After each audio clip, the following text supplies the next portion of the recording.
Estamos de volta nesta edição número 1011 do Direto do Plenário, caracterizada pelo discurso que teremos dentro de instantes em comemoração aos 130 anos do Supremo Tribunal Federal na era republicana. Existe a expectativa justamente dessa manifestação solene, como vimos em reportagem agora há pouco da Juliana Ribeiro, e também temos a expectativa, é claro, posteriormente, ainda hoje, dos julgamentos do plenário do Supremo Tribunal Federal. E vamos direto à sessão ao vivo, direto do plenário. Boa tarde a todos. Eu declaro aberta a quarta sessão extraordinária do plenário do Supremo Tribunal Federal.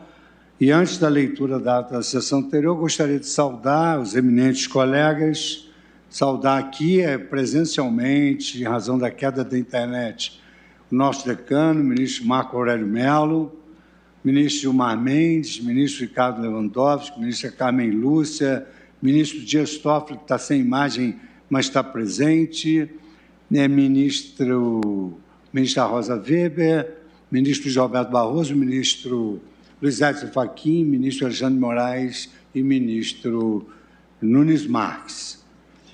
Quero saudar também os advogados presentes e Sua Excelência, o nosso Procurador-Geral da República, doutor Augusto Aras, que já entrou na nossa sala de sessão. Então, procederemos agora à leitura da ata da sessão anterior. Ata da quarta sessão ordinária do plenário do Supremo Tribunal Federal, realizada por videoconferência em 24 de fevereiro de 2021. Presidência do senhor ministro Luiz Fux, presentes à sessão os senhores ministros Marco Aurélio, Gilmar Mendes, Ricardo Lewandowski, Carmen Lúcia, Dias Toffoli, Rosa Weber, Roberto Barroso, Edson Fachin, Alexandre de Moraes e Nunes Marques. Procurador-Geral da República, doutor Antônio Augusto Brandão de Aras. Abriu-se a sessão às 14 horas e 18 minutos, sendo lida e aprovada a ata da sessão anterior. Não havendo nenhuma observação, eu considero aprovada a ata.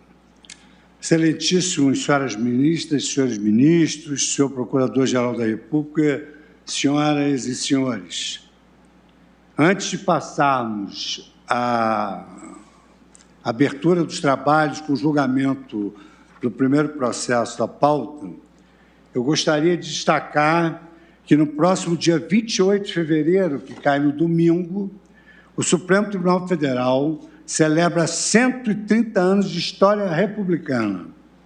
Nessa mesma data, no ano de 1891, foi realizada a primeira sessão deste egrégio tribunal, instaurado pela Constituição da República dos Estados Unidos do Brasil, promulgada alguns dias antes, em 24 de fevereiro de 1891.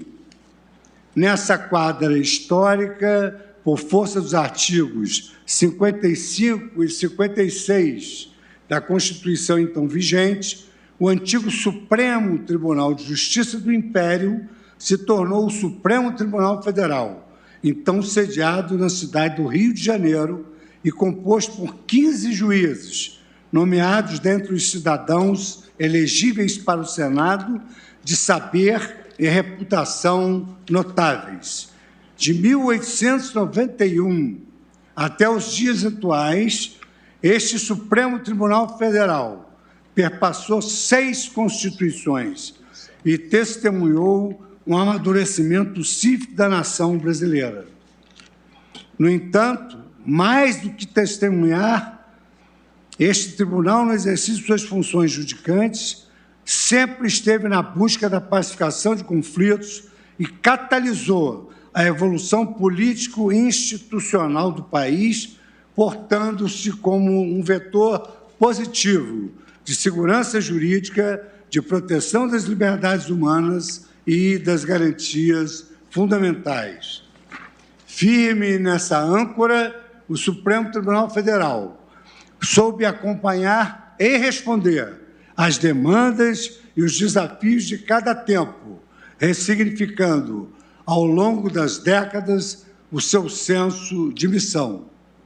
Se outrora nascemos como tribunal recursal, hoje caminhamos para nos tornar uma corte eminentemente constitucional. Se antes os processos judiciais eram folhas de papel encartadas numa capa de cartolina, Hoje os autos são eletrônicos e julgamos os casos em plenários virtuais e nos reunimos por videoconferência, sempre atentos à colegialidade. Igualmente, se por várias décadas apenas partes e advogados eram habilitados a falar perante a Corte, hoje o Tribunal encontra-se aberto à escuta ativa da sociedade brasileira mediante instrumentos como as audiências públicas, os amici curiae e a central do cidadão. Essas transformações ocorreram sem jamais se perder de vista o foco no fortalecimento do republicanismo e das instituições políticas. Por isso mesmo, não podemos olvidar a grandeza da instituição que honrosamente integramos e que foi construída por homens e mulheres notáveis, cujo legado deve ser fonte de cuidadoso estudo e de nossa reverência. Mais do que isso, as ministras e os ministros, os servidores e demais colaboradores da Casa e ainda os cidadãos que vêm à Corte em busca de justiça, todos somos coautores dessa obra, responsáveis por perpetuar essa virtuosa história institucional, firmes em nossa nobre função de guardarmos a Constituição Federal, de zelar pelos direitos fundamentais e pelos valores democráticos. Imbuído desse espírito, esta gestão da presidência tem se esforçado para entregar bens e serviços que valorizem, preservem e divulguem a memória institucional do Supremo Tribunal Federal. Na data de hoje, lançamos o projeto Celebrar a História para Concretizar o Futuro, pelo qual homenageamos os 130 anos da Corte, narrando os principais acontecimentos que marcaram essa trajetória, com ênfase nos grandes julgamentos proferidos pelo Supremo Tribunal Federal e nos protagonistas que contribuíram para a construção da identidade institucional da Corte. Essa programação especial conta com a identidade visual e o slogan dos 130 anos do Supremo Tribunal Federal da República Brasileira. Como se vê na tela do plenário, a marca criada especialmente para presentes, data comemorativa, recapitula a história da Corte, trazendo imagens das suas duas sedes, no Rio de Janeiro e no Distrito Federal. Todos têm a visão da tela com essa homenagem.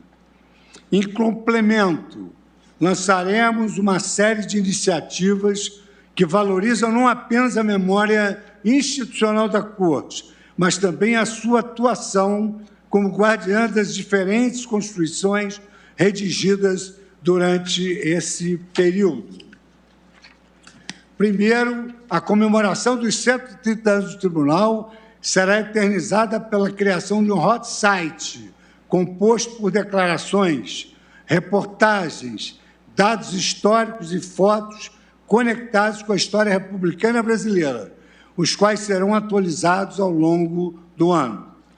De forma integrada a essa iniciativa, disponibilizaremos conteúdos de nossas diversas plataformas de mídias e nos canais de comunicação do Tribunal, redes sociais, TV Justiça, intranet e rádio. Em segundo lugar, as unidades do Tribunal receberão calendários personalizados, com ilustrações e imagens históricas do Supremo Tribunal Federal, contendo a identidade visual da campanha. Em terceiro lugar, promoveremos duas exposições históricas. A primeira, no Espaço Menezes Direito, que leva o nome do saudoso amigo e ministro Carlos Alberto Menezes Direito. E uma segunda exposição na nova área do Museu do Supremo Tribunal Federal.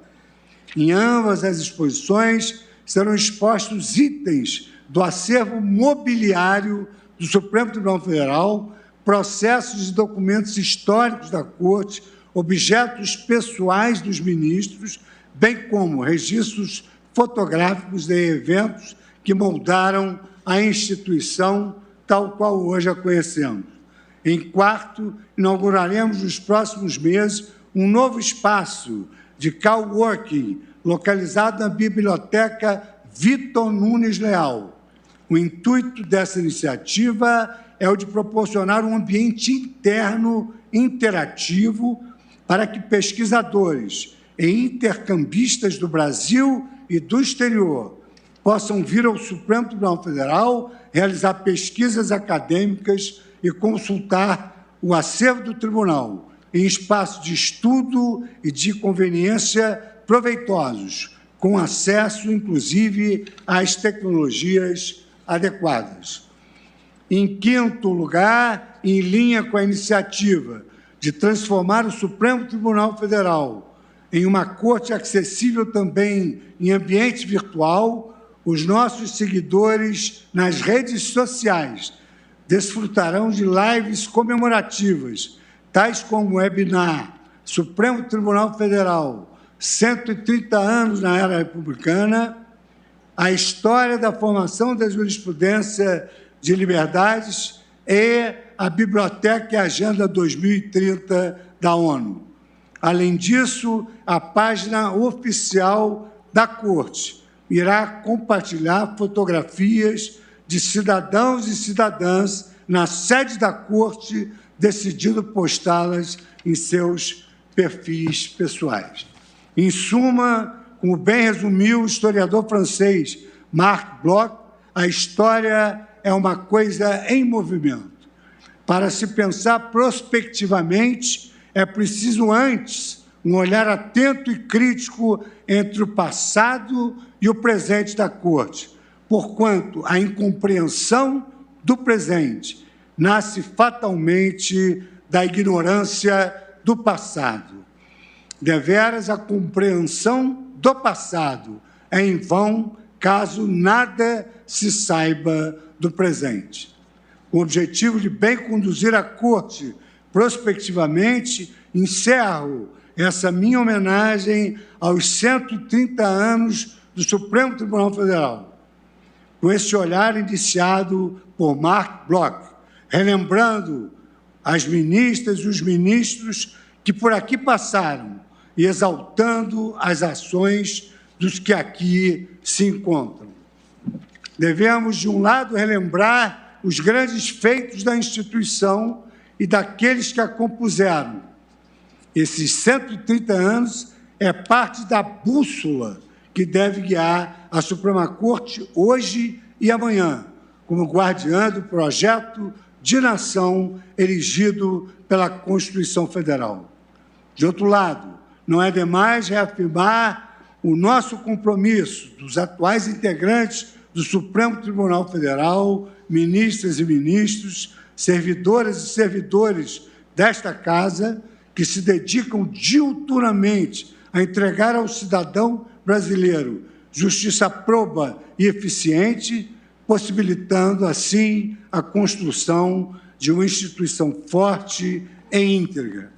Eminentes pares, excelentíssimos senhores ministros e ministras, as palavras voam, mas as boas ações enraizam e frutificam. Nesta celebração simbólica dos 130 anos de nossa Casa, eu desejo que continuemos a defender os valores da democracia brasileira e assegurar a observância integral de nossa Constituição republicana, sempre sob a proteção de Deus, porque eis aí o nosso senso cívico de dever e a melhor forma de cultuar o Supremo Tribunal Federal de ontem, de hoje e de sempre. Trabalhamos e existimos pelo Brasil. Muito obrigado pela atenção que dispensaram. Passamos agora, na abertura da sessão, ao primeiro feito, Ação direta de inconstitucionalidade 5.962, procedente do Rio de Janeiro e da relatoria de Sua Excelência, o ministro Marco Aurélio. Requerentes da Associação Brasileira de Concessionárias de Serviço de Telefone Fixo Comutado e interessada, Assembleia Legislativa do Estado do Rio de Janeiro, Governo do Estado do Rio de Janeiro. Falará pelos requerentes, Associação Brasileira de Concessionárias de Serviço Telefônico, doutor Saul Tourinho Leal, e pela Procuradoria-Geral da República, doutor Augusto Brandão de Aras, Procurador-Geral da República. Sua Excelência, o ministro Marco Aurélio, tem a palavra para o relatório. Presidente, vou resumir a situação concreta, porque de fácil compreensão. O Estado do Rio de Janeiro editou lei, e lei que de início se fez voltada à preservação do bem-estar dos consumidores de serviços e de mercadorias. E contra essa lei é que se tem o controle concentrado de constitucionalidade. Ao parecer da Procuradoria-Geral da República, apontando que teria havido usurpação da competência normativa da União, no que se acabou por impor a concessionárias do serviço público certos ônus, como eu disse, que sinalizam de início, pelo menos, ao bem-estar dos consumidores, de não serem incomodados com ofertas de serviços e de a concessionária manter um cadastro daqueles que não desejam receber telefonemas nesse sentido, e também de não haver cobrança e venda via telefone. É o relatório, nós teremos oportunidade de ouvir os representantes processuais das requerentes e o Procurador-Geral da República sobre a matéria. Muito obrigado, ministro Marco Aurélio, pela síntese. E passo, então, a palavra agora ao requerente da Associação Abrafix, que ocupará a tribuna virtual o advogado doutor Saul Tourinho Leal, que disporá do tempo regimental de 15 minutos para a sua sustentação. Senhor presidente, muito orgulhosamente saúdo todo o tribunal e o faço na pessoa de Vossa Excelência. Corre mundo afora a história de que somos um povo que não desiste jamais. Dizem que nós não desistimos nunca. Isso muitas vezes se traduz nas nossas formas de resolver problemas. Talvez o maior deles tenha sido, em nossa história recente, a hiperinflação. E quando os jornais retratavam a hiperinflação com o retrato de um dragão que destruía o salário das famílias, que destruía o poder aquisitivo de todos nós, lá estávamos nós, a partir de uma injustiça de gênero que fazia com que, fruto de uma disfuncionalidade na distribuição de tarefas domésticas, houvesse mais mulheres fazendo um supermercado e, principalmente, algumas dessas senhoras, mulheres aposentadas, montamos uma solução. Uma maneira, então, seria quando o remarcador aparecesse no corredor do supermercado, prestes a remarcar com o novo preço aquele objeto do nosso desejo alimentar, as senhoras gritariam e nós entraríamos no supermercado, tomaríamos aquela máquina de remarcação e assim ajudaríamos a combater a hiperinflação. Isso traduz um problema grave e uma forma, muitas vezes, de boa-fé de tentar resolver problemas. A pergunta do caso presente é se a fórmula para esse problema, já adiantado por Sua Excelência o relator, a ligação incômoda, inconveniente, que oferece produtos, que oferece serviços, muitas vezes sem cuidado com o horário, sem cuidado com o dia, ou sem saber do nosso interesse, se há uma resposta adequada e se a resposta está compatível com a Constituição.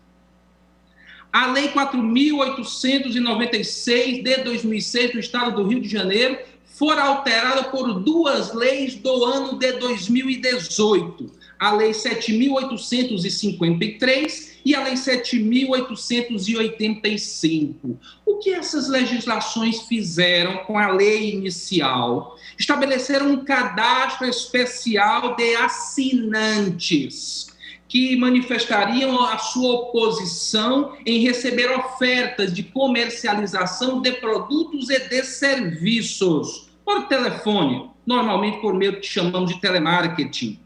O artigo 1º-A diz que dias da semana é possível fazer essa ligação para quem não tenha colocado seu nome no cadastro. Em quais horas do dia? Os dispositivos seguem. Que tipo de número vai telefonar? Não pode ser um número sem identidade. Qual é o momento da ligação em que o telefonista se apresenta como alguém que está oferecendo algo? Estabelece o prazo de 90 dias para a constituição desse banco de dados. O artigo 4º prevê multa e o artigo 5º abre um canal para denúncias a serem oferecidas junto à Secretaria Estadual de Planejamento do Rio e também à Comissão de Indústria e Comércio da Assembleia Legislativa do Rio. Fora a fórmula, o Estado do Rio de Janeiro colocou de pé para lidar com o problema dessas ligações telefônicas. A Abrafix e a CEL submete ao tribunal os fundamentos pelos quais entendem que essa lei é inconstitucional, numa ordem histórica, numa ordem fático-normativa e numa ordem jurisprudencial. A primeira perspectiva é a perspectiva igualmente adiantada por Sua Excelência o relator da nossa federação, o desenho federativo brasileiro. A nossa federação não traz o nome de Alexander Hamilton, não traz o nome de James Madison, não traz o nome de John Jay, mas traz nomes nossos que legaram a nossa federação e são nomes tão bonitos.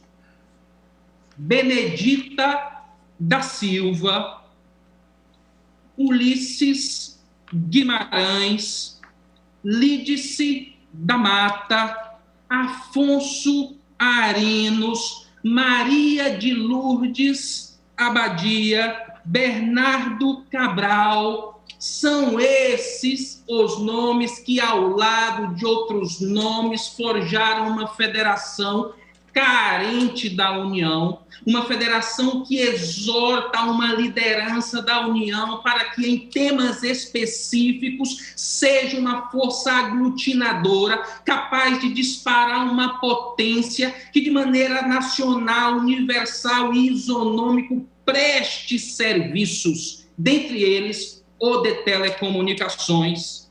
Essa exortação que o Constituinte nos deixou tem justificativa histórica que pode ser encontrada nos dramas do caudilismo, do caciquismo, do coronelismo. É por isso que o artigo 21, inciso 11 da Constituição Federal mantém a tradição constituinte de entregar à União os serviços de telecomunicação, tanto para legislar a respeito como para explorá-lo. E não faz em desdouro, de forma indiferente ao usuário desse serviço. O inciso 4º do artigo 175 da Constituição Federal determina que o serviço há de ser adequado. E muitas vezes podemos intuir que serviço de telecomunicação é apenas um pedaço de antena ou um metro de fio. Não é. a cada momento que forças políticas locais retomam certo domínio sobre as telecomunicações nacionais e erigem normas como essa, há uma determinação que interfere na política de negócio, interfere na forma de ser das operadoras, determina-se que se constituam softwares, que se faça treinamento, que alterem sua forma de veicular os seus serviços em estados, ainda que em outros seja de forma diferente. Quando a Lei Geral de Telecomunicações constituiu pelo artigo 19 a Anatel e adotou de capacidade institucional, não pela política partidária, pela expertise de seus engenheiros, disciplinar, regrar as relações entre concessionários e usuários. A Anatel vem, então, e edita o RGC, Regulamento Geral dos Direitos dos Consumidores,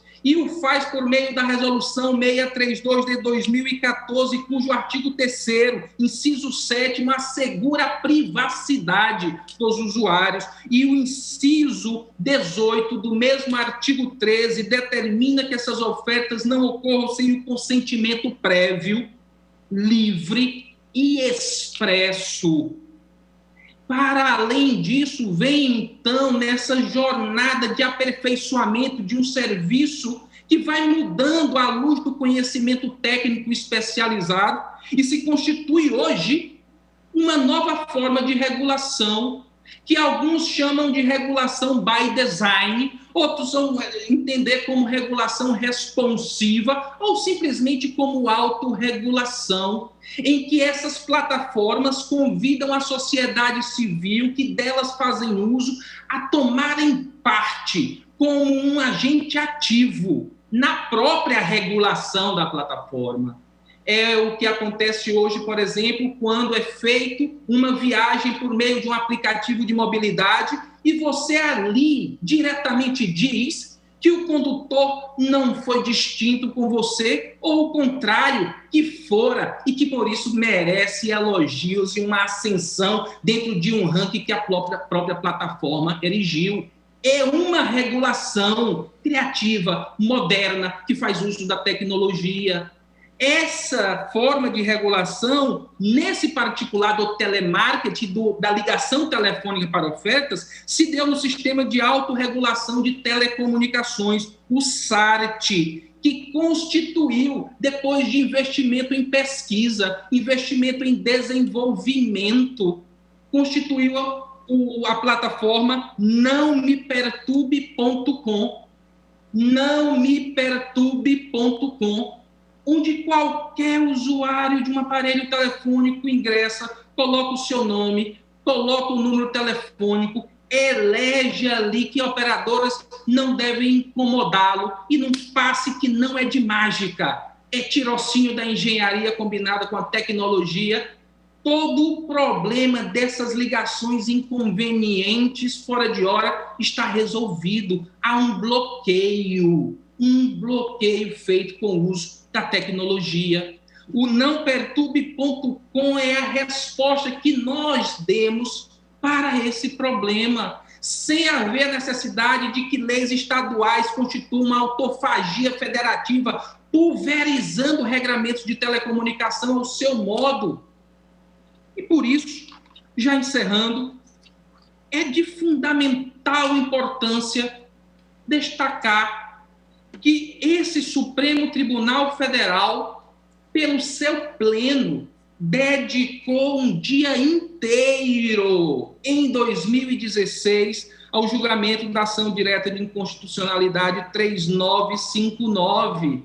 Naquela oportunidade, Sua Excelência, o ministro Luiz Roberto Barroso, tinha sob sua relatoria a Lei de São Paulo, 12.239, de 2006, que fazia o quê? Obrigava as companhias operadoras de telefonia fixa e móvel a constituírem cadastro especial de assinantes do serviço interessado no sistema de venda por meio de telemarketing.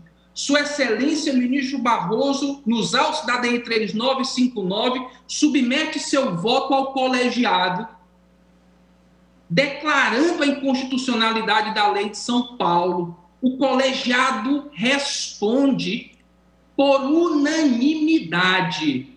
E 2 anos depois, o Estado do Rio devolve essa lei, não mais de São Paulo, Rio, porque as alterações foram em 2018, reintroduzindo essa prática, constituindo um contencioso circulante. Essa matéria teve início de deliberação no virtual e daí fora movida para o encontro físico de suas excelências, para que a partir mesmo desse precedente da DI 3959, lance um novo olhar sobre o caso, lance um novo par de olhos sobre a matéria, que parece que, de fato, há um desmantelamento que fora feito atrás. É por isso, senhor presidente, doutor relator, senhoras ministras, senhores ministros, que a CEL e a Abrafix agradecem a oportunidade de fazer uso da palavra nesse julgamento importante, reitera as razões da inconstitucionalidade, enaltece o projeto federativo que reconheceu na União agente aglutinador da potência necessária para espalhar as telecomunicações entre nós, reconhece que pode haver atos de boa-fé para tentar evitar o incômodo da ligação telefônica, mas que já há uma resposta efetiva a isso, que for uma resposta conduzida, fazendo uso da tecnologia, a partir de marcos regulatórios da agência competente, à luz da Lei Geral de Telecomunicação em respeito à Constituição. Razão pela qual pede-se aqui a procedência da presente ação direta da inconstitucionalidade. Muito obrigado, senhor presidente. Muito obrigado, doutor Saul Torinho Leal. Eu agora passo a palavra à Sua Excelência, Procurador-Geral da República, doutor Antônio Augusto Brandão de Aras. Boa tarde, senhor presidente da Suprema Corte. Boa tarde, senhoras ministras Carmen Lúcia e Rosa Weber. Boa tarde, senhores ministros, senhores advogados, senhores servidores, senhoras servidoras. Inicialmente, permita-me, senhor ministro, presidente, louvar o registro da comemoração dos 130 anos da Suprema Corte Brasileira, a ser comemorado no dia 28, no próximo domingo. Assim também, a sempre presente lição do francês judeu Marc Bloch, um dos fundadores da Escola dos Análises, que registrava como objeto do estudo da história a ação do homem no tempo e a sua importância para o futuro das instituições, com o aprendizado permanente, quando se faz crítica e autocrítica. Dessa forma, me associo a Vossa Excelência e a essa Egrégia Suprema Corte pela comemoração desses 130 anos de judicatura e de defesa da ordem constitucional. Agora, iniciando a sustentação oral, cumprimento especificamente o ministro relator, o ministro Marco Aurélio de Mello, relator da DI 5.962. E, dessa forma, quero, de logo, registrar que, ora, se examina a constitucionalidade de dispositivos da Lei 4.896, de 2006, alterada pelas leis 7.853, de 18, e 7.885, de 18, todas do Estado do Rio de Janeiro, o que assegura, segundo a ementa das leis, o direito de privacidade aos usuários do serviço de telefonia no âmbito do Estado, no que tange ao recebimento de ofertas de comercialização de produtos ou serviços por via telefônica, fecho aspas. É a velha história do telemarketing. Cinge-se, pois, a controvérsia a saber se houve violação da competência da União, prevista nos artigos 21, inciso 11 e 22.4 da Constituição Federal, quando a lei impugnada impôs às prestadoras de serviços de telecomunicações, com atuação no Estado do Rio de Janeiro, a obrigação de constituir e manter cadastro de assinantes que manifestem oposição ao recebimento de ofertas de produtos e serviços mediante contato telefônico. A lei questionada visa a proteção dos consumidores perante práticas comerciais abusivas dos prestadores de serviço. Problema este que tem sido enfrentado por órgãos reguladores de outros países. Nos Estados Unidos da América, diversos estados da federação elaboram leis restringindo a prática do telemarketing, conhecidas como Do Not Call Laws. A despeito das diferenças existentes entre o federalismo estadunidense e o federalismo brasileiro, no que concerne ao grau de autonomia reconhecida aos estados, o fato é que a prática, considerada em si mesma, é tida como abusiva em ambas as nações. Aliás, o mesmo problema tem sido enfrentado na Índia. Valendo-se de robôs de telemarketing, as operadoras de telefonia assediam o consumidor de maneira contumaz, em horários inoportunos e até em finais de semana, tentando cooptá-los para algum serviço ofertado. Os abusos são tantos, digo eu aqui nessa oportunidade, que o uso de robô não poupa o horário do incômodo, levando idosos, muitas vezes acometidos de doenças, crianças recém-nascidas acordadas com o tocar de celulares e de telefonia fixa, pessoas de diversas idades, de distintas situações profissionais, a sofrerem um abuso inominável por aqueles que ganham dinheiro às custas do tempo alheio. É isso que nós trazemos aqui à apreciação da Suprema Corte. Tamanha abusividade desta prática comercial, em junho de 2019, levou a Anatel a determinar que as principais sociedades empresárias do setor implementassem uma lista nacional e única de consumidores que não aceitam receber chamadas de telemarketing. A partir desta iniciativa, criou-se o site Não Me Perturbe, para materializar a determinação regulatória. No presente caso, as informações prestadas pela Assembleia Legislativa, órgão legiferante de onde emanou a norma, dão conta de que a lei foi elaborada visando assegurar aos consumidores de serviço de telefonia local o direito de privacidade.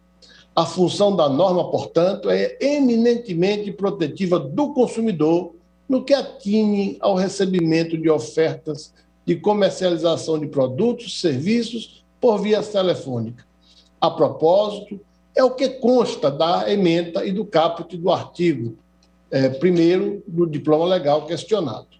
À luz da justificativa explicitada no projeto de lei, colhe-se a preocupação do legislador em proteger o cidadão do assédio por parte de algumas sociedades empresárias de telemarketing, preservando a privacidade e a imunidade contra o abuso, o assédio moral, de ligações inoportunas, em horários noturnos, finais de semana, enfim, sem respeito a qualquer direito, esquecidos estes maus empresários de que há também o abuso do direito e que merece o devido reproche pela via do sistema de justiça. A mera imposição legal de obrigações de índole consumerista às prestadoras de telecomunicação não implica incursão em matéria de competência da União. A temática da lei não se confunde com a regulação propriamente dita do serviço de telecomunicação. Não é esse o núcleo normativo. Aqui protege-se o consumidor. E, por isso mesmo, convém lembrar que o artigo 60, parágrafo 1º da Lei 9.472, de 97, define telecomunicação como, abro aspas, transmissão, emissão ou recepção por fio, radioeletricidade, meios ópticos ou qualquer outro processo eletromagnético de símbolos, caracteres, sinais, escritos, imagens, sons ou informações de qualquer natureza.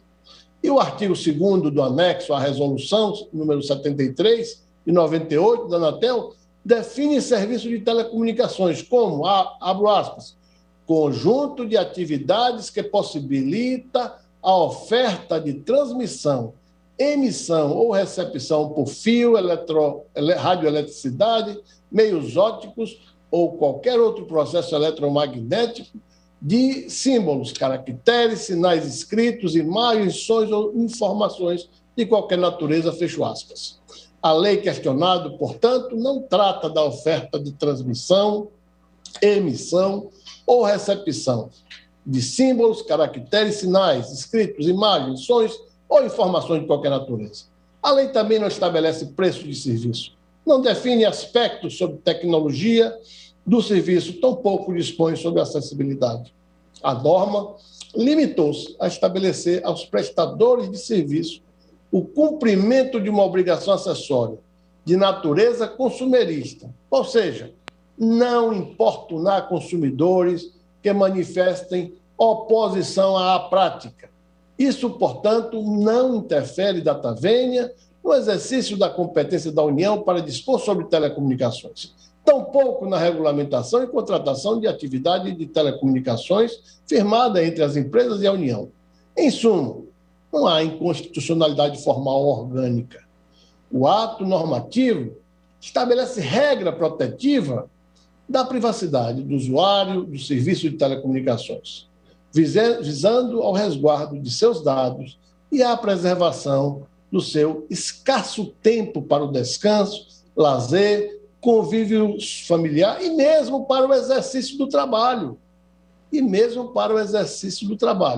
Ante o tempo que se perde de forma espúria, abusiva, com, muitas vezes, dezenas e dezenas de ligações feitas no curso de um mesmo dia.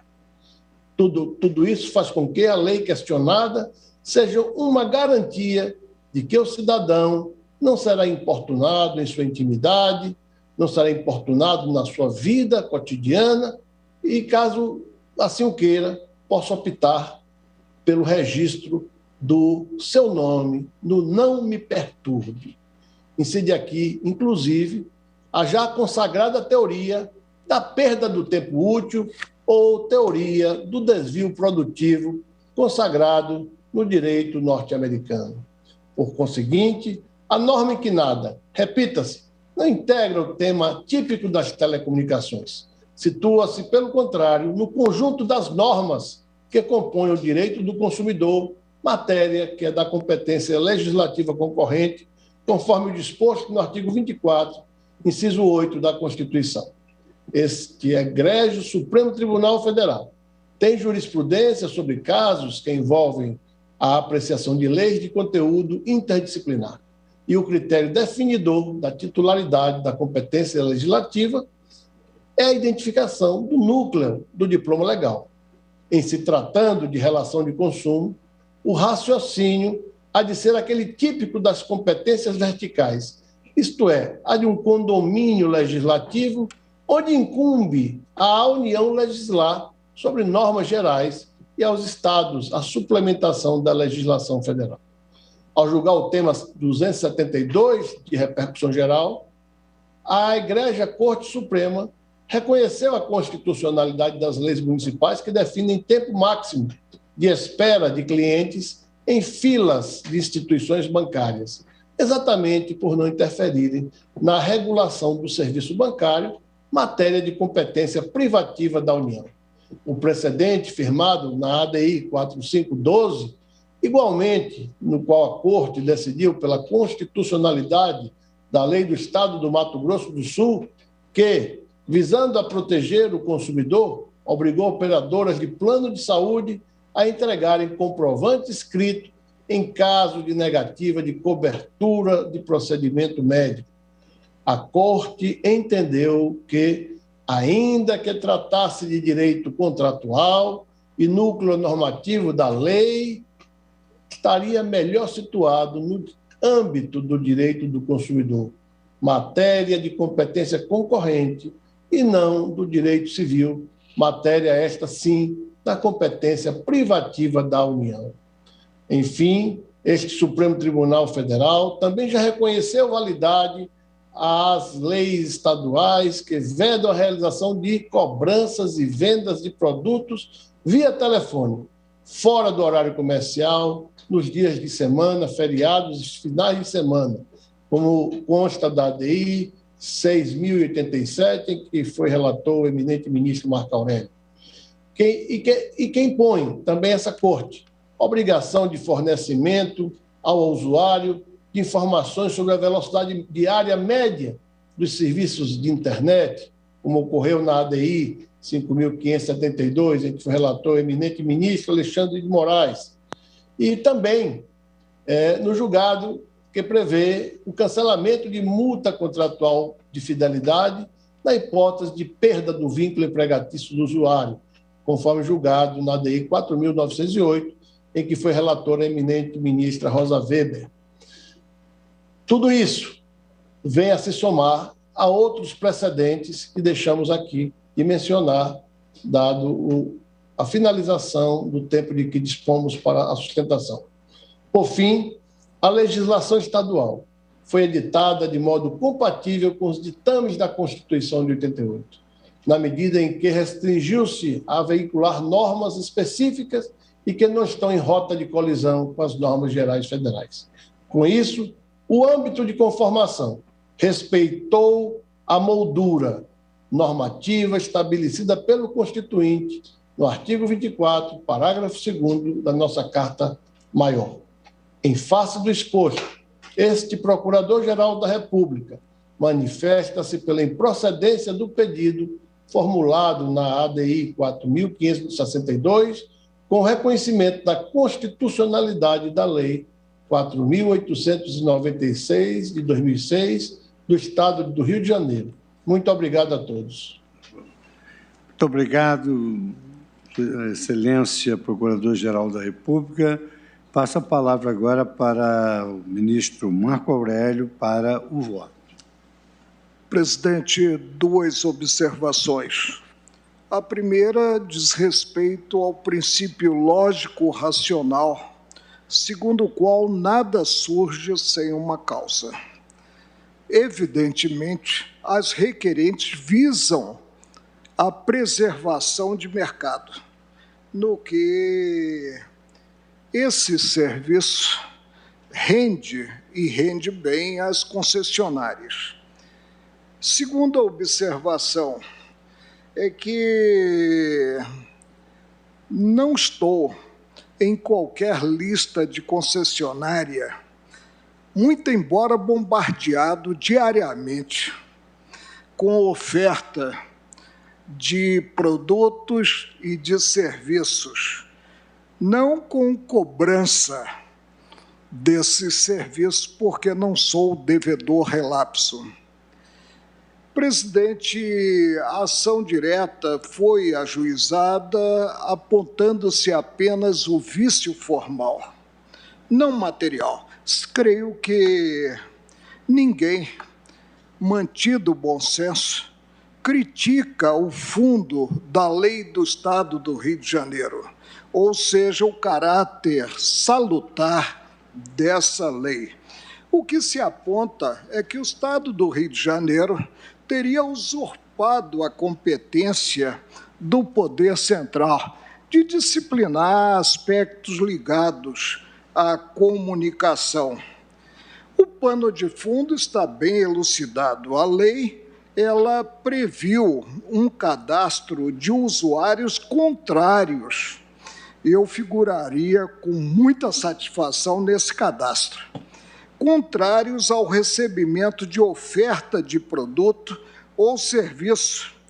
E também veda essa lei do Estado do Rio de Janeiro a realização de cobrança e venda via telefone fora do horário comercial, em dias úteis ou não. E há precedentes sobre a matéria.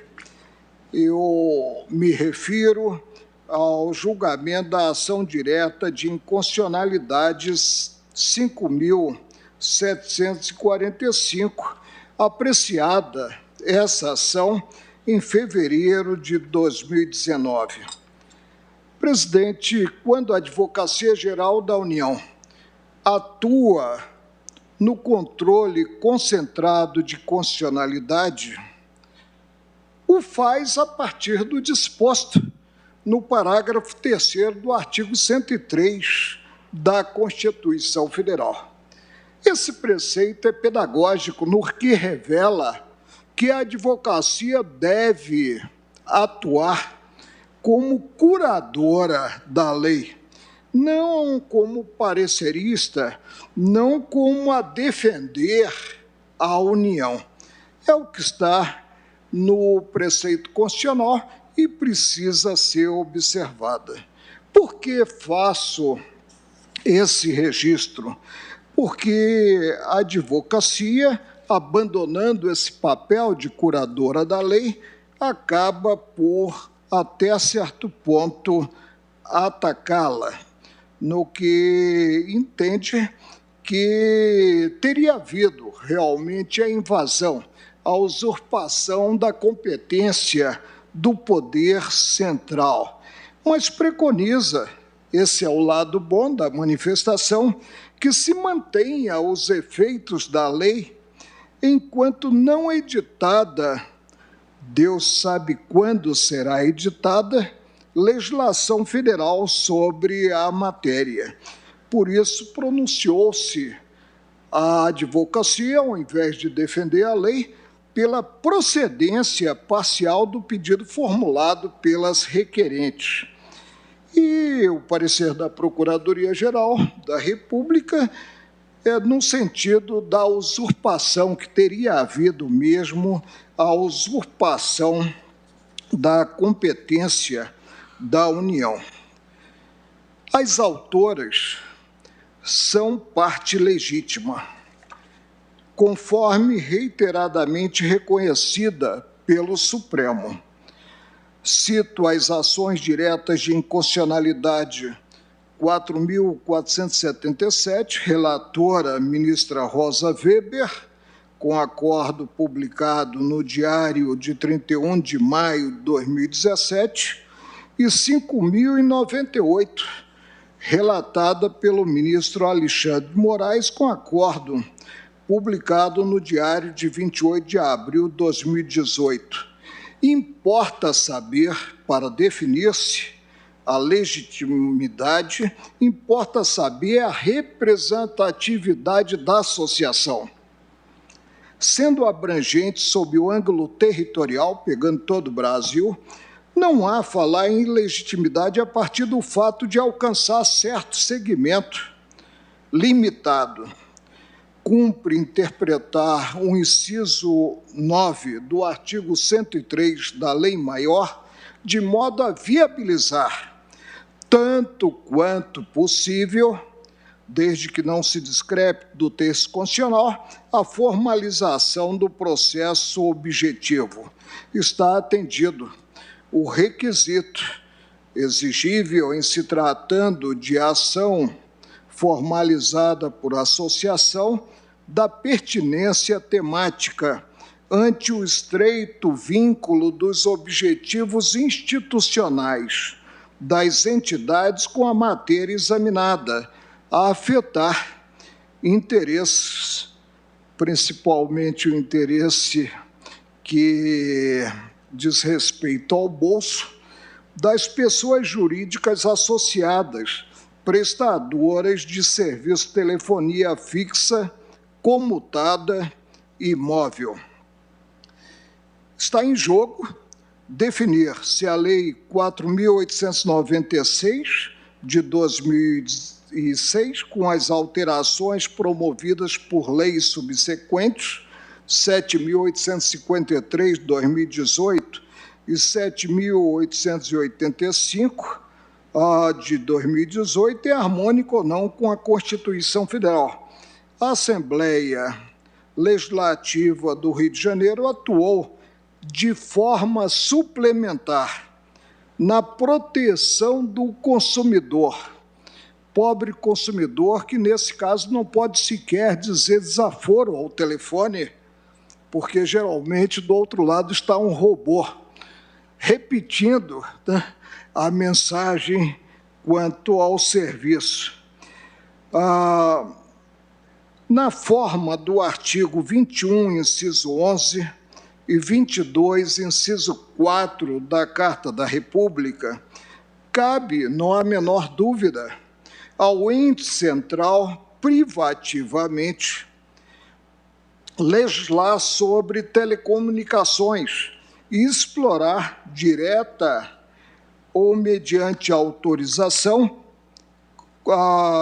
os serviços envolvidos. É conferir com esses dois preceitos da lei maior, o 4 do 22 e o 11 do 21. O sistema de distribuição de competências, o sistema ligado a esse condomínio legiferante, é controvertido e surgem sempre ações apontando que haveria invasão da competência da União. O Pleno, em diversas oportunidades, assentou a inconstitucionalidade sob o ângulo formal de normas estaduais e distritais que interfiram na atividade desempenhada por concessionária de serviços de telecomunicações, levando em conta a atribuição reservada à União, considerados os preceitos a que me referi. Cito aqui a ação direta de inconstitucionalidade 3.533, relator ministro Eros Grau, a ação direta de inconstitucionalidade 3.846, relator ministro Gilmar Mendes, e também de minha relatoria, a 4.369, da relatoria da ministra Rosa Weber, a 4.477.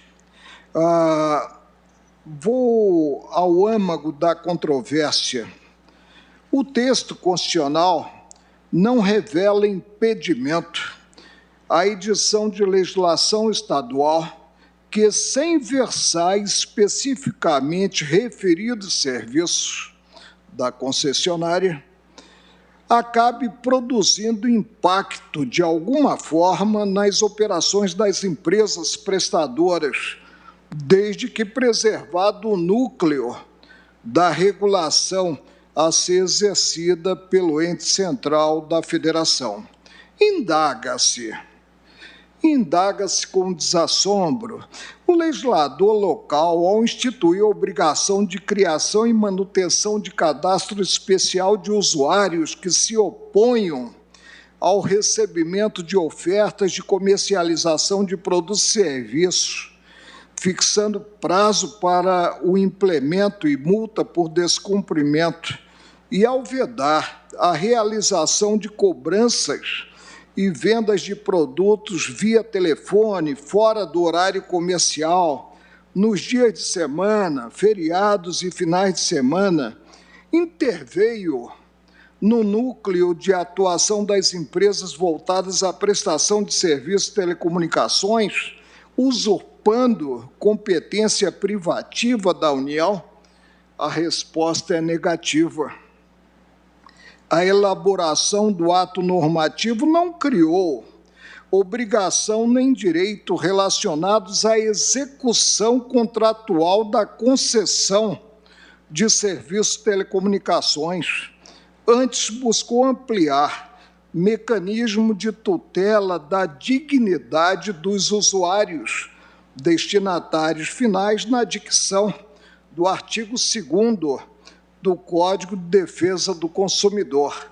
O usuário de serviço público também se caracteriza como consumidor. Se assim não fosse, o Código seria inaplicável subsidiariamente às relações entre cliente e prestador, segundo a legislação vigente. O artigo 7º da Lei 8.987 de 95, que versa o regime de concessão e permissão da prestação de serviços públicos, estabelece obrigações e direitos dos usuários, aspas, sem prejuízo do disposto na Lei 8.078, de 11 de setembro de 1990. Nessa última lei, diploma, a meu ver, intocável, a expressa referência à prestação de serviços públicos é o Código do Consumidor.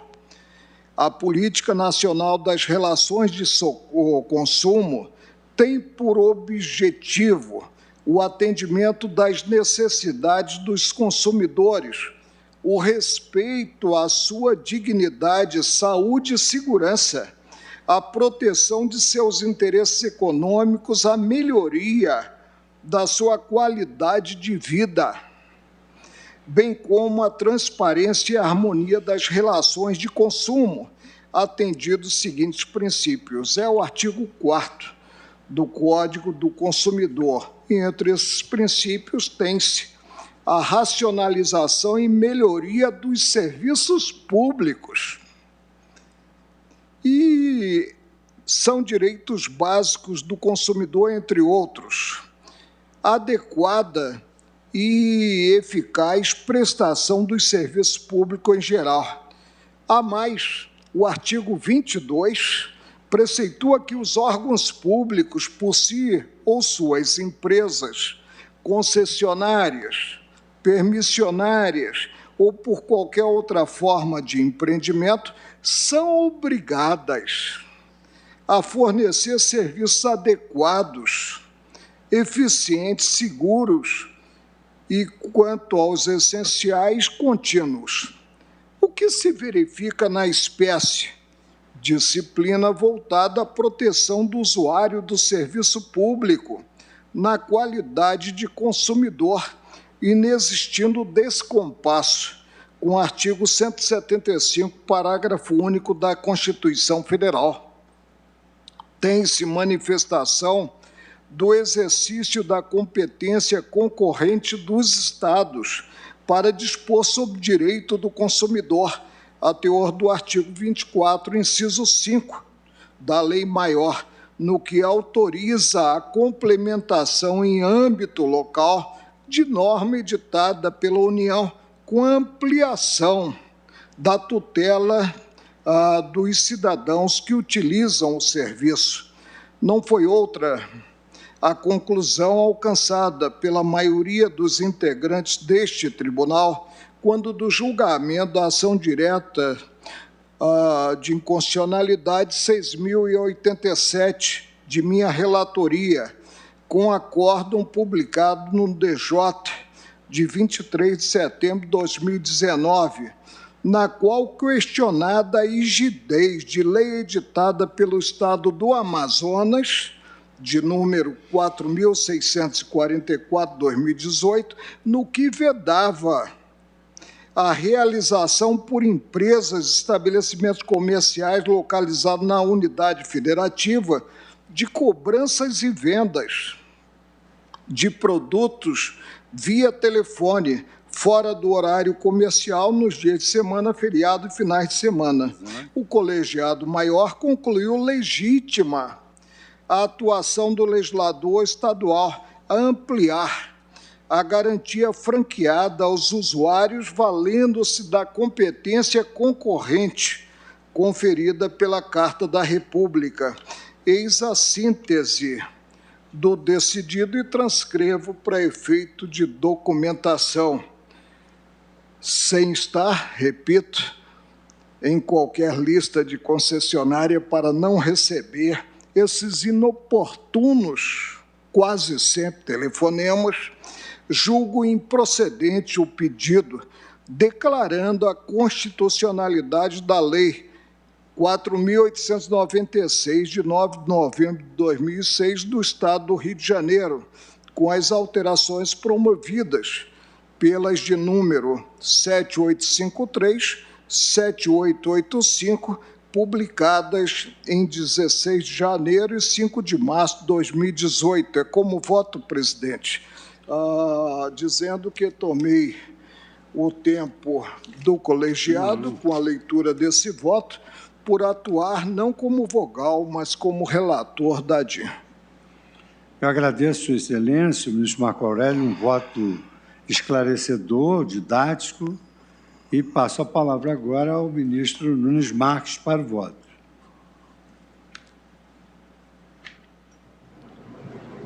Renovo os cumprimentos a todos, cumprimento especialmente o Procurador-Geral da República, Augusto Aras, os advogados presentes.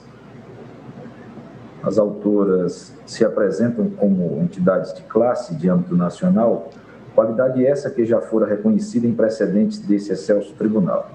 Ademais, o requisito da pertinência temática mostra-se presente, pois o provimento judicial aqui vindicado tem clara identificação com os interesses cuja defesa lhes cabe, segundo consta de seus atos constitutivos. Portanto, reconheço a legitimidade ativa de causa das autoras e, assim fazendo, logo passo ao exame do mérito.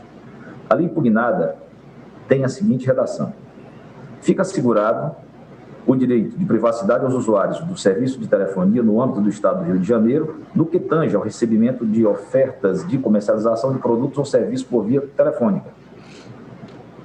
Parágrafo 1º. Para a concepção do disposto no caput desse artigo, ficam as empresas prestadoras do serviço telefônico fixo, comutado e de telefonia móvel que atuam na área de abrangência em todo o Estado do Rio de Janeiro, obrigadas a constituir e a manter cadastro especial de assinantes que manifestem oposição ao recebimento via telefônica de ofertas de comercialização de produtos ou serviços. As empresas que utilizam o serviço de telefonia de bens ou serviços deverão, antes de iniciar qualquer campanha de comercialização, consultar os cadastros dos usuários que tenham requerido privacidade, bem como se absterem de fazer ofertas de comercialização para os usuários constantes dos mesmos. Fica estabelecido que os telefonemas para oferta de produtos e serviços aos que não constarem na lista de privacidade telefônica devem ser realizados exclusivamente de segunda a sexta-feira, das 8 horas às 18 horas, sendo vedada qualquer ligação de telemarketing aos sábados, domingos e feriados em qualquer horário. Em qualquer caso, a oferta de produtos e serviços somente poderá ser efetuada mediante a utilização pela empresa de número telefônico que possa ser identificado pelo consumidor, sendo vedada a utilização de número privativo, devendo ainda identificar a empresa logo no início da chamada. As empresas prestadoras de serviços de telefonia têm um prazo de 90 dias a contar da data da publicação desta lei para constituir e divulgar a existência do referido cadastro, bem como formas de inscrição. O não atendimento do previsto no artigo 1º desta lei sujeitará o responsável ao pagamento de multa nos termos do Código de Defesa do Consumidor. As denúncias dos usuários quanto ao descumprimento dessa lei, na forma circunstanciada, deverão ser encaminhadas à Secretaria Estadual de Planejamento. Antes de adentrar o mérito da controvérsia constitucional posta nos autos, gostaria de fazer uma sucinta contextualização do tema à luz de algumas iniciativas estrangeiras e nacionais em torno da regulamentação do telemarketing. A experiência norte-americana sobre a disciplina do telemarketing é talvez a mais ilustrativa a respeito dos problemas e soluções dessa matéria, pois os Estados Unidos foram o primeiro país a tentar estabelecer alguma disciplina para o telemarketing. Em 1991, o Congresso dos Estados Unidos promulgou a chamada Lei de Proteção ao Consumidor Telefônico. Tal lei restringiu bastante a possibilidade de chamadas de telemarketing, bem como o uso de sistemas automáticos de descagem telefônica e mensagens pré-gravadas. Naquele ano, as ligações indesejadas já eram, havia bastante tempo, uma fonte de desassossego para a população daquele país. Não obstante isso, houve alguns questionamentos judiciais sobre a constitucionalidade dessa lei em tribunais federais, mas todos restaram infrutíferos. Em 1992, a Comissão Federal de Comunicações instituiu o regulamento do TCPA, criando a exigência de que as entidades que praticassem qualquer tipo de solicitação telefônica criassem listas de não chamadas, à semelhança do que está na Lei Carioca, ora impugnada, só que com quase 15 anos de antecedência. Em 2003, o FCC, juntamente com a Comissão Federal de Comércio, impuseram às empresas um registro nacional de não chamadas, aperfeiçoando aquela exigência de 1992. O Registro Nacional, que entrou em vigor em 1º de outubro de 2003 e é administrado pela FTC, abrange praticamente todos os operadores e se aplica tanto às chamadas locais como interestaduais. Em 2012, a FCC revisou as normas do TCPA, ordenando a exigência de consentimento expresso dos consumidores para receberem ligações automatizadas, bem como determinando a criação pelas empresas de funcionalidade nos próprios sistemas de descagem, de modo que os consumidores pudessem imediatamente negar-se a continuar na ligação e, ao mesmo tempo, bloquear ligações futuras. A despeito dessas medidas, a empresa e o Mail apurou que, somente em 2019, foram disparadas mais de 58 milhões de ligações automatizadas para os consumidores americanos. E esse número está em constante crescimento desde então. As leis americanas têm poucas exceções à proibição de ligações automáticas para consumidores, sem o seu consentimento prévio. Uma delas, incluída pelo Congresso americano em 2015, foi para autorizar o governo a fazer ligações automáticas para contribuintes em atraso com os tributos. Uma associação de consultores políticos foi à justiça para derrubar a exceção, com o que queriam, na verdade, derrubar a própria Lei de Proteção ao Consumidor Telefônico de 1991, a TCPA, para assim poderem praticar livremente o telemarketing político. Ano passado, a Suprema Corte, por decisão majoritária, no caso Barr versus American Association of Political Consultants, declarou nula apenas a exceção criada em 2015, mas não a TCPA. Ficou mantida, portanto, a proibição de ligações automatizadas na maior parte dos casos. Está agora em discussão na Suprema Corte Americana, nos autos do caso Facebook versus Doggett, uma outra questão muito interessante.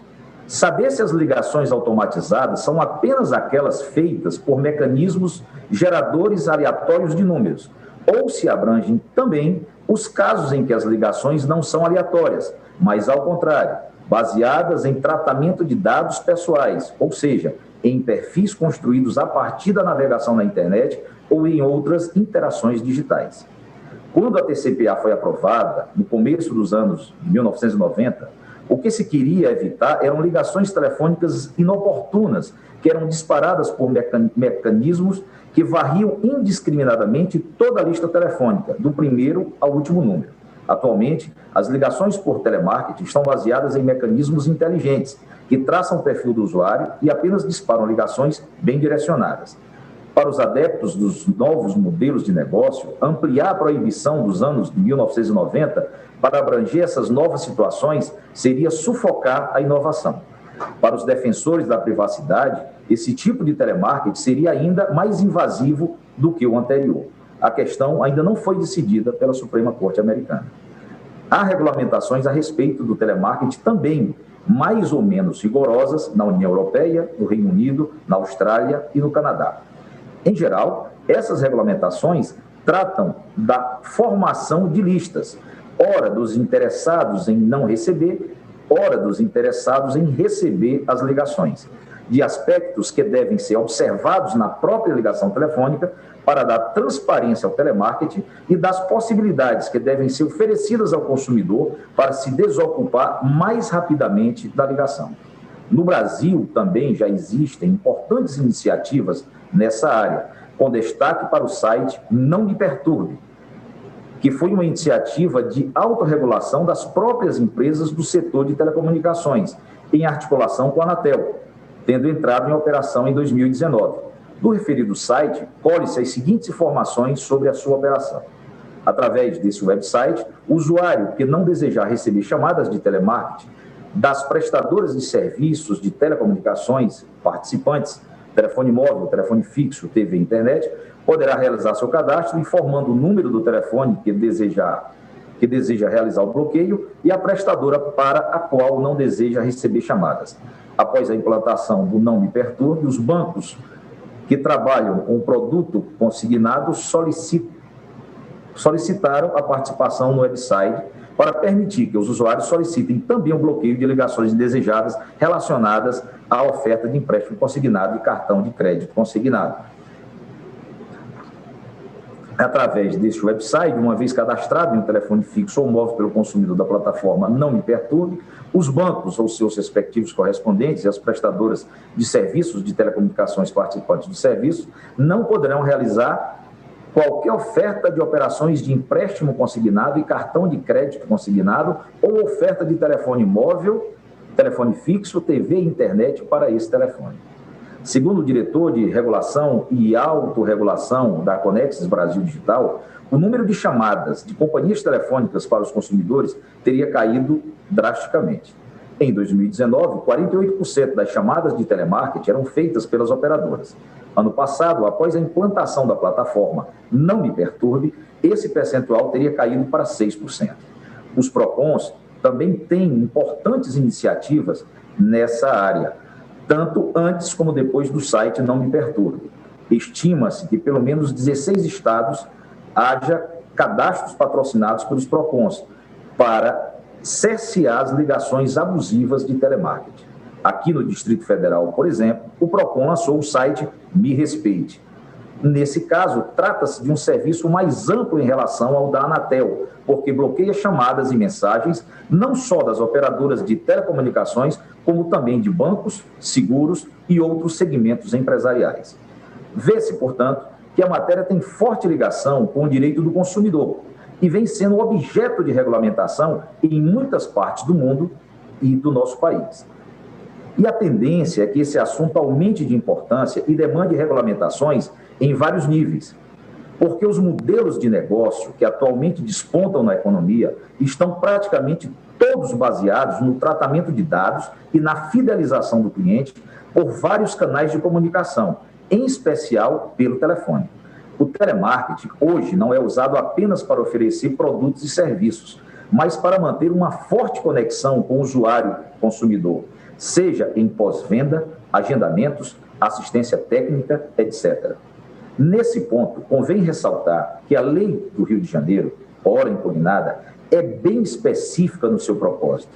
Ela apenas se refere às ligações que tenham por intuito ofertas de comercialização de produtos ou serviços por via telefônica. Artigo 1º da Lei 4.896 de 2006 do Estado do Rio de Janeiro. Logo, é típica lei de proteção ao consumidor. Está claro que o telemarketing pode dizer respeito a muitas outras coisas hoje em dia, e por isso não se pode negar a sua relação com outras importantes áreas do direito. Graças à abundância de dados pessoais espalhados em diferentes espaços da ionosfera, as empresas conseguem, mediante tratamento técnico apropriado, extrair informações desses dados para entender, antecipar e até induzir possíveis necessidades individuais dos usuários dos serviços de telecomunicação com alto grau de acurácia. Assim, surgem estratégias específicas de publicidade, tais como a publicidade contextual, a publicidade segmentada e a publicidade comportamental online. E o telefone, em especial o smartphone, é o elo fundamental que permite a operacionalização de tudo isso. Estratégias de marketing que usam esse tipo de saber invadem a esfera íntima da pessoa, tocando aspectos particulares da sua personalidade, já que levam em conta comportamentos históricos dessa pessoa para prever o seu comportamento futuro. E isso tem sido objeto de grande preocupação mundo afora, principalmente considerando os avanços da neurotecnologia, capazes de ler pensamentos. No Chile, recentemente, foi apresentado, inclusive, um projeto de reforma da Constituição e um projeto de lei para regulamentar os chamados neurodireitos. Senado do Chile, boletim 13.828/19, sobre proteção de los neuroderechos y la integridad mental y el desarrollo de la investigación de las neurotecnologías 2020.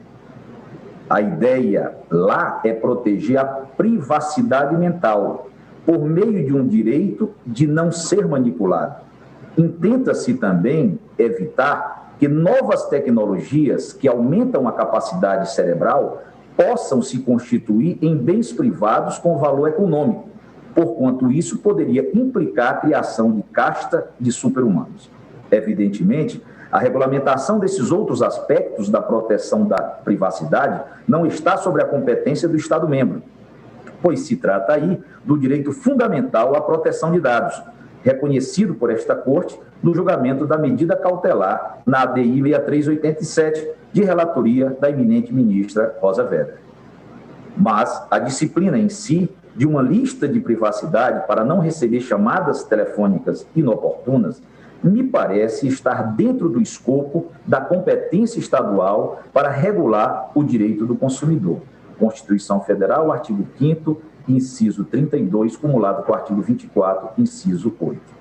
A lei impugnada é tão específica no seu propósito que ela não faz qualquer referência aos mecanismos que antecedem a ligação telefônica e aos processos de escolha do número para descagem. Além disso, estipula a formação da lista apenas para fins de ligações com propósitos de vendas de produtos ou serviços. Não há dúvida, assim, que se trata de típica lei de proteção ao consumidor, que, aliás, institui uma disciplina salutar, mundialmente consagrada e objeto até mesmo de medida de autorregulação das operadoras do setor no Brasil, como visto acima. Sendo a lei de caráter consumerista, repito, está caracterizada a competência concorrente suplementar do Estado do Rio de Janeiro para legislar sobre a matéria, conforme previsão constitucional assentada no artigo 24, incisos 5 e 8 da Lei Maior. Não obstante, os dispositivos constitucionais que definem como públicos e federais os serviços de telecomunicações, é impossível disfarçar a relação de consumo caracterizada pelos contratos, quase sempre de adesão, celebrados entre usuários e prestadoras de telefonia fixa e de telefonia móvel. Esse entendimento tem abono em precedente do Supremo Tribunal Federal, dentre eles o seguinte, sob relatoria de Sua Excelência o ministro Alexandre de Moraes, ação direta de inconstitucionalidade, lei estadual 75/74/2017 do Rio de Janeiro, obrigação imposta a empresas prestadoras de serviços de telefonia e internet, obrigações e responsabilidades decorrentes do serviço de telecomunicações, relação de consumo, competência legislativa concorrente, artigo 24, 5 e 8 da Constituição da República, pedido julgado improcedente. ADI 5745, relator Alexandre de Moraes, relator para o acórdão, ministro Edson Fachin, julgado no Pleno em 7 de fevereiro de 2019. De fato, no usuário de telefonia fixa ou de telefonia móvel, vê-se claramente alguém que, a título oneroso, utiliza-se de tais serviços como destinatário final, de forma a caracterizar a figura jurídica do consumidor, nos termos da norma constante do artigo 2º da Lei 8.078, de 11 de setembro de 1990, Código de Defesa do Consumidor. A disciplina jurídica de regime privado, incidente na prestação dos serviços de telecomunicações, torna ainda mais claro o entendimento de que os contratos entre usuários e companhias telefônicas caracterizam relação de consumo. Ora, não seria plausível supor que uma prestadora de serviços atuante sob a égide de regime jurídico privado pudesse se colocar ao largo de normas legais protetivas ao consumidor. Como se tudo isso já não fosse bastante, o artigo 7º da Lei Geral de Telecomunicações, com a nova redação que lhe deu a mencionada Lei Federal 13.879 de 2019, definiu textualmente que as normas gerais de proteção à ordem econômica são aplicáveis ao setor das telecomunicações. A ordem econômica, por sua vez, deverá observar como um de seus princípios básicos a defesa do consumidor, Constituição Federal, artigo 170, inciso 5, sendo que a respectiva tarefa legislativa foi atribuída à União, é verdade, mas também de maneira concorrente suplementar aos Estados-membros e ao Distrito Federal. O regramento legal carioca não traduz conteúdo minimamente capaz de gerar qualquer impacto na regulação do setor ou no equilíbrio contratual das outorgas celebradas entre a União e as delegatárias de telefonia fixa e celular. A ideia de um cadastro de consumidores não desejosos de receber chamadas de telemarketing ocorre como resposta a um quadro fático que a justifica e que, pelo visto, sequer é peculiar no Brasil. De fato, abusos ordinariamente cometidos no manejo desse instrumento comercial deram aso à edição da norma, cujo propósito repousa apenas em coibir os excessos efetivamente verificados. A criação e manutenção desse cadastro de consumidores já existe em nível nacional, segundo demonstrado acima, por força mesmo de salutar autorregulação do setor.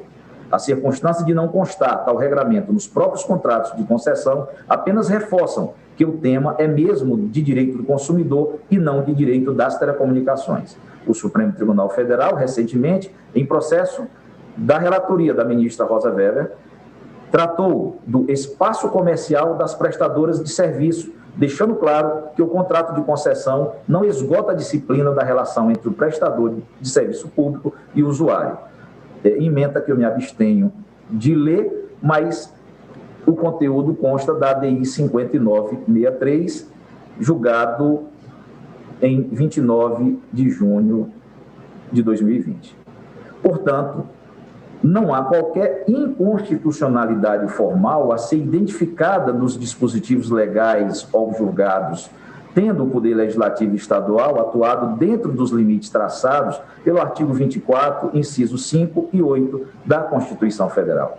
Os dispositivos legais impugnados, à exceção daquele constante no 1A da Lei Carioca, reconhece ao consumidor o direito de decidir sobre receber ou não ligações de telemarketing. A decisão há de ser tomada livremente por cada consumidor, pois somente a ele compete dizer o que melhor lhe apraz ou convém. Chamo a atenção dos meus pares para a segunda parte desta ação, e nesse pequeno fragmento eu ouso dissentir do eminente relator. Curiosamente, a norma no artigo 1A vai no sentido oposto dessa liberdade, retirando do consumidor a prerrogativa de decidir sobre receber ou não ligações telefônicas de telemarketing após as 18 horas ou aos sábados, domingos e feriados.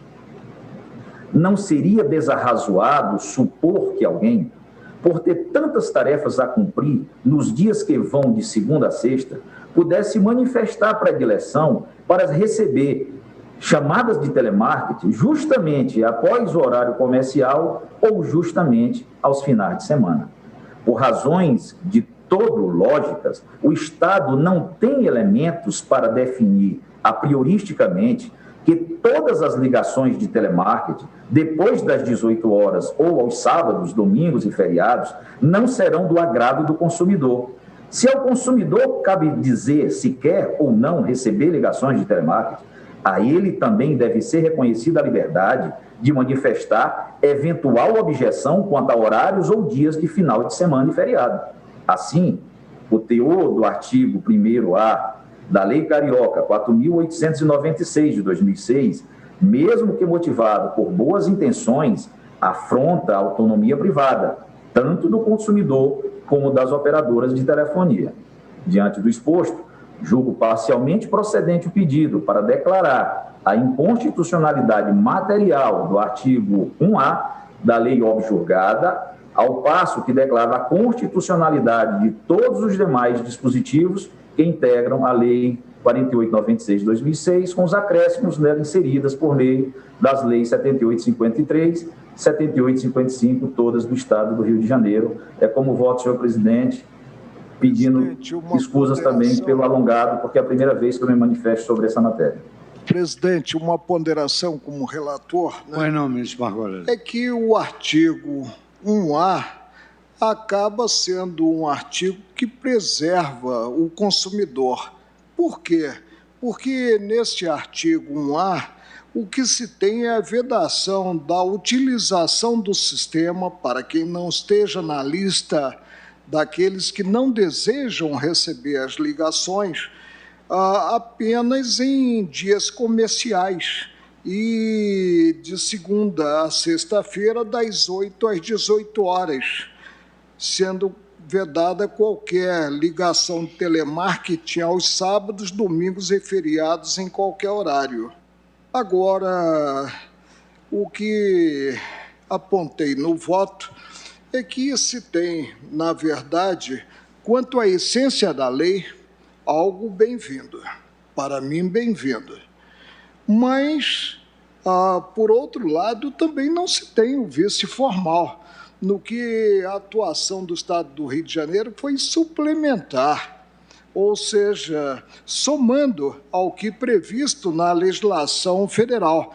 Tanto assim que a Advocacia Geral da União preconiza a preservação até a vinda de lei federal em sentido diverso. Então, agradeço a ambos os ministros, ministro Marco Aurélio, relator, e ministro Nunes Marques, que acaba de abrir a divergência. Eu acompanhei, senhor presidente, o eminente relator quanto à constitucionalidade, a inexistência de inconstitucionalidade formal, e apenas quanto a esse dispositivo eu dissenti. Mas em todo o restante eu acompanhei o relator. Quanto ao vício formal, Vossa Excelência realmente me acompanha, mas entende que esse dispositivo, 1A, é conflitante com a Constituição. Então, julga parcialmente precedente, porque afasta o vício formal, mas aponta o vício material. Então, está anotado. São 16 horas e 1 minuto. Ministro Alexandre, para votar, precisa de um tempo um pouco mais extenso, ministro Alexandre? Presidente, Vossa Excelência que sabe, o meu voto vai ser extremamente rápido. Se quiser aproveitar, eu já... Eu vou aproveitar, você não precisa, então. Vou aproveitar. Não precisa fazer relatório. Pois não. Então, Vossa Excelência tem a palavra. Obrigado, presidente. Cumprimento Vossa Excelência. Obrigado a Vossa Excelência por não me desbancar como relator.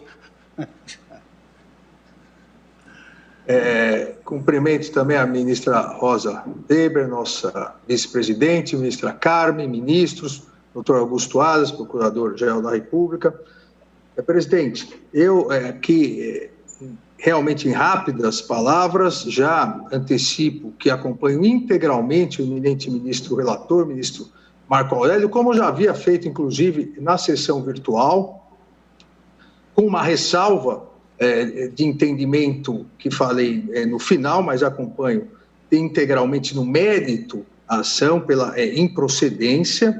O eminente ministro relator fez um detalhado histórico, inclusive, eu diria, da evolução jurisprudencial do Supremo Tribunal Federal, além do precedente citado no ADI 5745, poderia citar da minha relatoria outras 3 ADIs, a 5833, a 5572, a 5098, onde, presidente, assim como no caso em questão, onde a minha análise se faz a partir de uma questão.